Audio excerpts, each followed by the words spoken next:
So, folks, I'm only 2 episodes in on the new King of the Hill season 14 reboot. What's going on?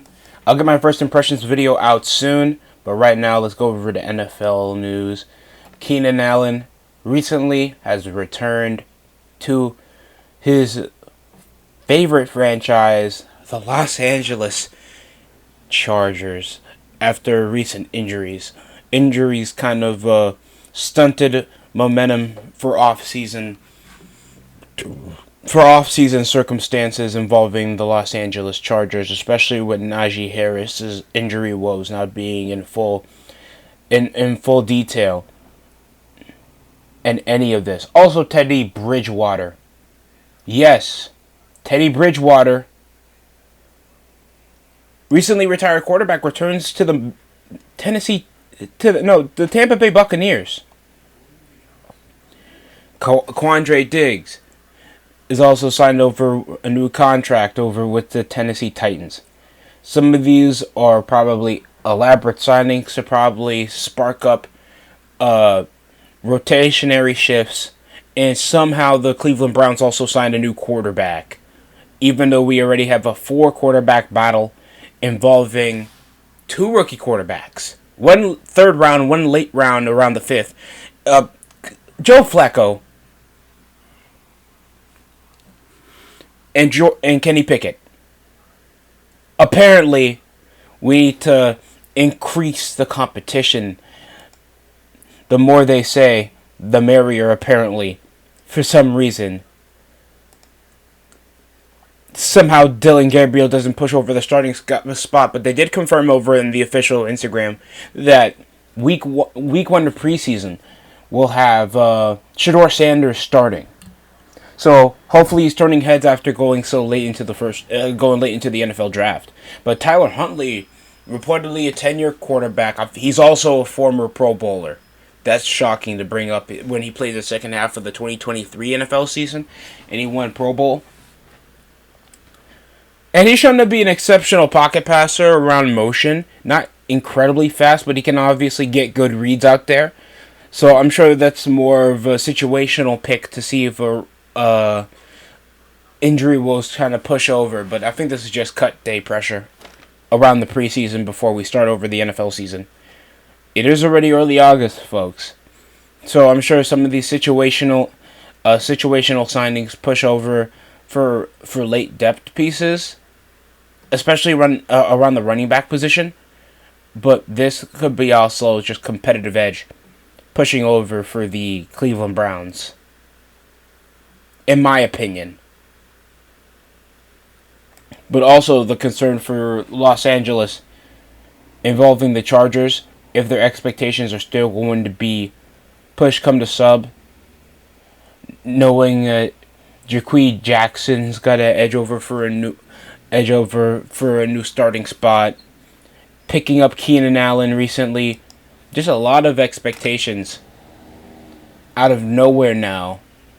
After a decent, productive season in Chicago, and one of the veteran receivers that are still available for a reasonable price. I'm sure Keenan Allen took until early August to even be available around Chicago, just not picking up over an extension deal where he possibly got to pay a minimum. So that just is a bit confusing for me. But besides that, tell me how you guys feel about the recent altercation. Also, obviously, I wanted to talk about Micah Parsons. Now, this could be a stunt. We've seen contractual obligations split between franchises.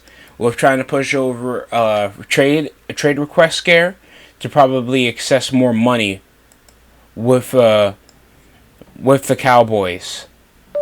Like comparisons to something like Magic Johnson has done this before.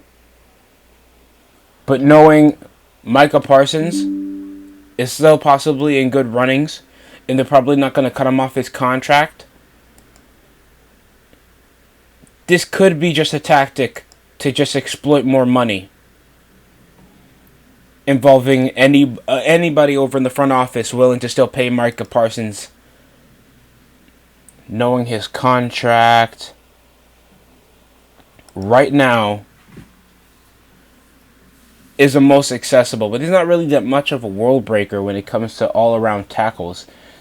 Nearing his prime production right now, only pushing a cash total of 24 million in dead cap if they even let him go, and his cap hit is only the second highest, and you don't want to push him over as a free agent around next year, around 2026.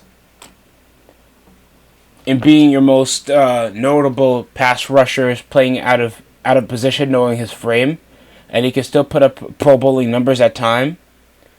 I feel like the scare tactic for him to just push over this for more compensation, knowing how competitive his position for contracts is going to be, and we're not even going to go over the Henderson drama with his contract, knowing his age difference compared to T.J. Watt.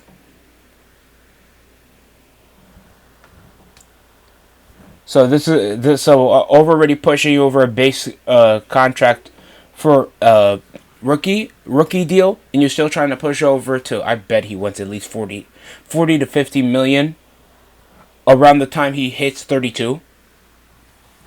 Knowing that monetization that he has off podcasts is possibly not going to be hitting the same if you're not at least pushing over a rookie minimum deal, because people keep forgetting that he was still a reputable player since he got drafted around 2021. Over in the decade, we were still trying to push playoff ambitions, and you want to be valued over as a key contributor. I can understand Micah Parsons' perspective for even pushing over the trade request, and we still have no information how that's going to work too, because he's been relatively consistent, but he's had his biggest down year around the 2024 season due to his injury, missing 13 even though he's been back-to-back 17-game starts. In his NFL season, playing 63% of his snaps and only had only two sacks behind his consistent 14 back-to-back seasons, over a total of 28 sacks per game per season over his last two from 2020 to 23.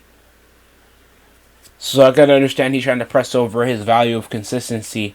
I don't know about leadership, but knowing his pass rushing around the edge and how versatile he can still be as a major QB stop around like already a Cowboys defense that hasn't proven to be that dominant over the past 6 seasons. It wouldn't surprise me if they just scratch in and give him the deal that he wants, because that's probably going to be expected. Tell me how you guys think down below. That's it for me over in the DST show. I'm going to take my Tylenol. That's it for me.